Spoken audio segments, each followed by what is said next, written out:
Assalomu alaykum. Bugun men sizlarga qadimiy va tarixga boy hududlardan biri bo'lgan Pop tumani haqida gapirib bermoqchiman. Pop tumani hududi qadimdan Farg'ona vodiysining muhim tarixiy maskanlaridan biri bo'lib kelgan. Bu yerda aholi qadim zamonlardan boshlab o'troq hayot kechirgan, sug'orma dehqonchilik va hunarmandchilik bilan shug'ullangan. Arxeologik va tarixiy manbalarga ko'ra, Pop hududida qadimgi manzilgohlar mavjud bo'lgan va bu joylar Buyuk Ipak yo'li yo'nalishlariga yaqinligi sababli savdo-sotiq rivojlangan hududlardan biri hisoblangan. Ma'muriy birlik sifatida Pop tumani 20-asr boshlarida shakllana boshlagan. 1920-1930-yillarda O'rta Osiyoda milliy hududiy chegaralash jarayoni amalga oshirilgach, zamonaviy tumanlar tashkil etildi va Pop tumani ham rasmiy ravishda ma'muriy hudud sifatida tashkil topdi. Sovet davrida tumanda kolxoz va sovxozlar tashkil etildi, sug'orish tizimlari kengaytirildi, paxtachilik va g'allachilik rivojlantirildi. 1991-yilda O'zbekiston mustaqillikka erishgach, Pop tumani iqtisodiy va ijtimoiy jihatdan yangi bosqichga ko'tarildi. Bozor iqtisodiyotiga o'tish, fermer xo'jaliklarining tashkil etilishi, infratuzilmaning rivojlanishi tumanning taraqqiyotiga turtki bo'ldi. Endi esa yuqorida tanishtirgan tumanda joylashgan qadimiy qishloqlardan biri haqida so'z yuritamiz. O'ylaymanki, siz bunday chig'anoqlarni ko'rgansiz, ammo shu nom bilan tanilgan chig'anoq qishloq haqida eshitmagansiz. Men esa hozir qishlog'im haqida gapirib beraman.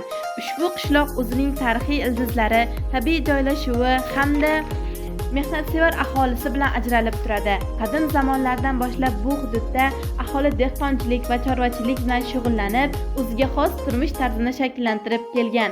Bu nomning kelib chiqishi hududning geografik xususiyatlari bilan bog'liq hisoblanadi.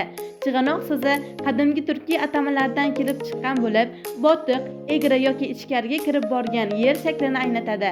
Qadimda bu hududning yer tuzilishi pasqam va notekis bo'lgani sababli mahalliy aholi bu joyni chig'anoq deb atay boshlagan.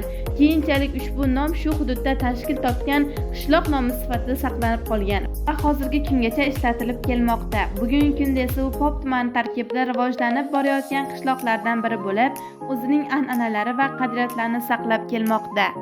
Hozir esa Pop tumani hududi orqali oqib o'tgan Sirdaryo daryosi hamda qishlog'imizning ko'rkiga ko'r qo'shadigan daryo haqida video lavha tayyorlaganman. Yana bir jalb etadigan joylaridan biri bu Pop tumani hududida oqib o'tuvchi Sirdaryo daryosi. Biz bilamizki, Sirdaryo Markaziy Osiyoning eng qadimiy va yirik daryolaridan biri hisoblanadi.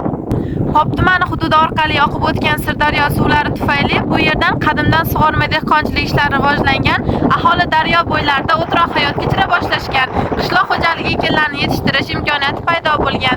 Natijada daryo atrofida ko'plab aholi manzilgohlari, jumladan bugungi qishloqlar ham shakllana boshlagan. Viloyatim esa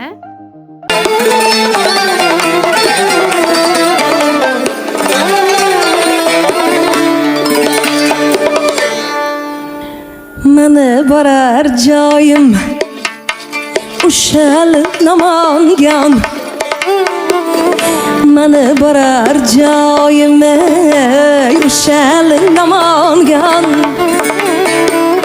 Qiz bola keladi bo'yni